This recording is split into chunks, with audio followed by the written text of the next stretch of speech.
1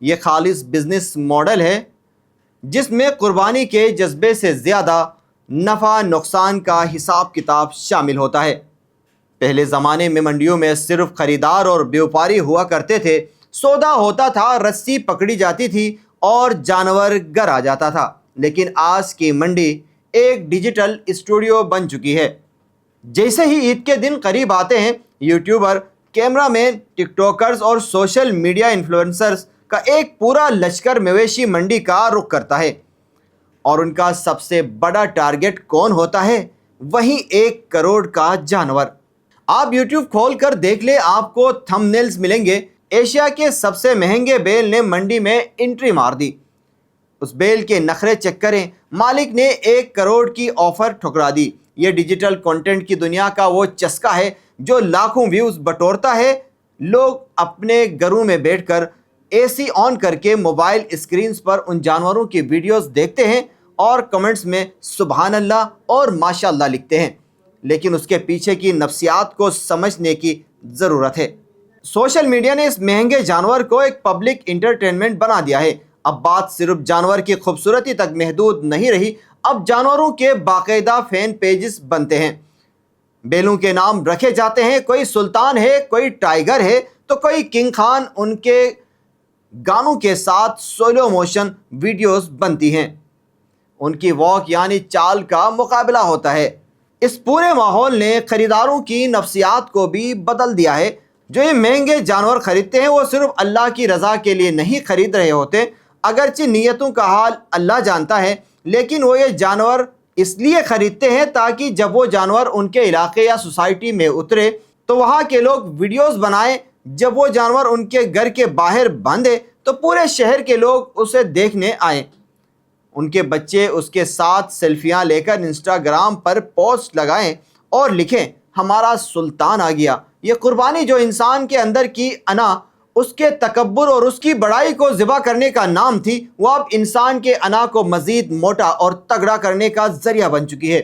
جس تہوار کا مقصد عاجزی تھا، اسے ہم نے اسٹیٹس سمبل اور شو بازی کا سب سے بڑا سالانہ ایونٹ بنا دیا ہے۔ جب ہم ایشیا کی سب سے بڑی مویشی منڈی میں اس 1 کروڑ کے جانور کو دیکھتے ہیں تو دراصل ہمیں اس ملک کے اندر موجود 2 پاکستان صاف نظر آتے ہیں۔ یہ وہ معاشی تضاد ہے جو کسی بھی حساس دل رکھنے والے انسان کو جھنجھوڑ کر رکھ دیتا ہے۔ ایک طرف وہ پاکستان جہاں ایک جانور پر کروڑوں روپے پانی کی طرف بہائے جا رہے ہیں، اس جانور کے نخرے اٹھائے جا رہے ہیں، اسے مکھن اور بادام کھلائے جا رہے ہیں، اور دوسری طرف اس منڈی کے باہر یا اس شہر کی گلیوں میں بستا ہوا وہ دوسرا پاکستان ہے جہاں ایک باپ اپنے بچے کو منڈی اس لیے لے کر آتا ہے کہ وہ کسی مہنگے جانور کو خرید تو نہیں سکتا، چلو بچہ اسے دور سے دیکھ کر اور اس کی پیٹھ پر ہاتھ پھیر کر ہی خوش ہو جائے۔ آج کے پاکستان کی معاشی حقیقت کیا ہے؟ مہنگائی کی شرح تاریخ کی بلند ترین سطح پر ہے۔ مڈل کلاس طبقہ جو کبھی اپنی گائے یا بیل میں ایک پورا حصہ آسانی سے لے لیا کرتا تھا، اب وہ منڈی جانے سے کتراتا ہے۔ وہ سوچتا ہے کہ اگر اس نے 50 یا 60 ہزار روپے قربانی کے ایک حصے پر خرچ کر دیے تو اگلے مہینے بچوں کی اسکول کی فیس کہاں سے آئے گی؟ بجلی کا بل کیسے جمع ہوگا؟ گھر کا راشن کیسے آئے گا؟ سفید پوش لوگ منڈی کے چکر کاٹ کاٹ کر تھک جاتے ہیں، لیکن ان کے بجٹ میں کوئی چھوٹا سا جانور بھی فٹ نہیں بیٹھتا۔ وہ مایوس ہو کر گھر لوٹتے ہیں یا پھر کسی فلاحی ادارے کے اجتماعی قربانی کے ڈیسک پر جا کر خاموشی سے رقم جمع کروا دیتے ہیں، کیونکہ ان میں اب منڈی کے نخرے اٹھانے کی سکت نہیں رہی۔ اور اسی ماحول میں جب کوئی شخص 1 کروڑ کا بیل خرید کر اپنے گھر کے باہر لاتا ہے تو وہ دراصل اس غریب اور پسے ہوئے طبقے کے زخموں پر نمک چھڑک رہا ہوتا ہے۔ یہ سرمایہ داری نظام کی وہ بدترین شکل ہے جہاں پیسہ بولتا ہی نہیں بلکہ چیختا ہے، جہاں امیر اپنی دولت کی نمائش کر کے غریب کو اس کی غربت کا مزید احساس دلاتا ہے۔ مذہب اسلام نے قربانی کا فلسفہ اس لیے رکھا تھا تاکہ سال میں کم از کم ایک دن ایسا آئے جب غریب کے گھر میں بھی گوشت پکے، اسے بھی احساس ہو کہ وہ اس معاشرے کا حصہ ہے۔ لیکن 1 کروڑ کے جانور کا گوشت کہاں جاتا ہے؟ کیا وہ غریبوں میں تقسیم ہوتا ہے؟ حقیقت اس کے برعکس ہے۔ ان مہنگے جانوروں کا گوشت عام طور پر بڑے بڑے ڈیپ فریزرز میں محفوظ کر لیا جاتا ہے یا پھر اس گوشت سے پوش علاقوں میں شاندار باربیکیو پارٹیاں سجتی ہیں۔ اس گوشت کے بہترین حصے تحفے کے طور پر دوسرے بزنس ٹائکونز، بیوروکریٹس یا سیاست دانوں کے گھروں میں بھیجے جاتے ہیں تاکہ کاروباری اور سیاسی تعلقات کو مضبوط کیا جا سکے۔ غریب کے حصے میں اگر کچھ آتا ہے تو وہ صرف منڈی کی اٹھتی ہوئی دھول یا پھر ٹی وی اسکرین پر اس جانور کی ویڈیو۔ آئیے اب تھوڑی دیر کے لیے اس پورے تماشے سے ہٹ کر اس جڑ کی طرف چلتے ہیں جہاں سے یہ پوری عبادت شروع ہوئی۔ قربانی کی تاریخ حضرت ابراہیم علیہ السلام اور حضرت اسماعیل علیہ السلام کے اس عظیم قربانی سے جڑی ہے جہاں ایک باپ نے اللہ کے حکم پر اپنے سب سے پیارے بیٹے کی گردن پر چھری رکھنے سے بھی دریغ نہیں کیا۔ وہ قربانی کس چیز کی تھی؟ وہ قربانی تھی محبت کی، وہ قربانی تھی انا کی، وہ قربانی تھی انسان کی سب سے عزیز ترین چیز کی، خدا کی راہ میں سب کچھ قربان کر دینے کی تڑپ کی۔ قرآن پاک میں واضح طور پر اشارہ ہے کہ اللہ تک نہ ان کا گوشت پہنچتا ہے اور نہ ان کا خون، بلکہ اس تک تمہارا تقوی پہنچتا ہے۔ اب اس آیت کی روشنی میں ذرا اس 1 کروڑ کے بیل کا موازنہ کیجئے۔ کیا 1 کروڑ روپے کا ہندسہ تقوی کی علامت ہے؟ کیا جانور کے گلے میں باندھا ہوا VIP پٹا اور اس کے ٹینٹ میں چلنے والا AC اللہ کو پسند ہے؟ بالکل نہیں۔ اللہ کو اس بات سے کوئی غرض نہیں کہ آپ کا جانور کتنے من کا ہے یا وہ کتنے کروڑ کا آیا ہے۔ اللہ کو غرض اس نیت سے ہے جو اس جانور کو خریدتے وقت آپ کے دل میں تھی۔ اگر ایک شخص کے پاس 1 کروڑ روپے اضافی ہیں اور وہ واقعی اللہ کی رضا چاہتا ہے تو اس کے پاس اس رقم کو خرچ کرنے کے ہزاروں بہتر طریقے موجود ہیں۔ اس معاشرے میں ایسے ہسپتال بھی ہیں جہاں غریب لوگ کینسر کی ادویات نہ ہونے کی وجہ سے دم توڑ رہے ہیں۔ ایسے اسکول بھی ہیں جہاں بچے زمین پر بیٹھ کر پڑھنے پر مجبور ہیں کیونکہ وہاں فرنیچر نہیں۔ ایسی بیوائیں اور یتیم ہیں جن کے سر پر چھت نہیں ہے۔ اگر وہ 1 کروڑ روپے وہاں خرچ کیا جائے اور قربانی کے لیے ایک عام سادہ اور خوبصورت جانور سنت کے مطابق ذبح کر دیا جائے تو آپ خود سوچئے کہ اللہ کی بارگاہ میں کون سا عمل زیادہ مقبول ہوگا۔ لیکن ہم نے دین کو بھی اپنی نفسیات کے مطابق ڈال لیا ہے۔ ہمیں وہ عبادت پسند ہے جس میں ہمارا نام چمکے، ہمیں وہ طریقہ اچھا لگتا ہے جس میں لوگ ہماری واہ واہ کریں۔ ہم 1 کروڑ روپیہ کسی یتیم خانے کو دیتے وقت 10 بار سوچیں گے کیونکہ وہاں کوئی کیمرہ نہیں ہوگا، کوئی یوٹیوبر ہماری ویڈیو نہیں بنائے گا، معاشرے میں ہمارا کوئی برم نہیں ہوگا۔ ناظرین، بات بہت تلخ ہے لیکن اسے سمجھنا اب ہمارے لیے ناگزیر ہو چکا ہے۔ ایشیا کی یہ سب سے بڑی مویشی منڈی ہر سال ہمیں صرف جانور نہیں دکھاتی، یہ ہمیں ہمارا اپنا چہرہ دکھاتی ہے۔ یہ منڈی ایک آئینہ ہے جس میں ہم اپنے معاشرے کی گرتی ہوئی اخلاقیات، بڑھتی ہوئی نمائش پسندی اور معاشی بے حسی کو صاف دیکھ سکتے ہیں۔ یہ 1 کروڑ کا جانور دراصل ایک علامت ہے اس بات کی کہ ہم نے اپنی اقدار کو کس طرح مادی ترازو میں تولنا شروع کر دیا ہے۔ جب تک ہم عبادتوں کو برانڈنگ اور سوشل میڈیا کے چسکوں سے الگ نہیں کریں گے، جب تک ہم اپنے اندر کے تکبر کو ذبح نہیں کریں گے، تب تک ہماری قربانی صرف گوشت کا ذخیرہ اور منڈیوں کا تماشا بنی رہیں گی۔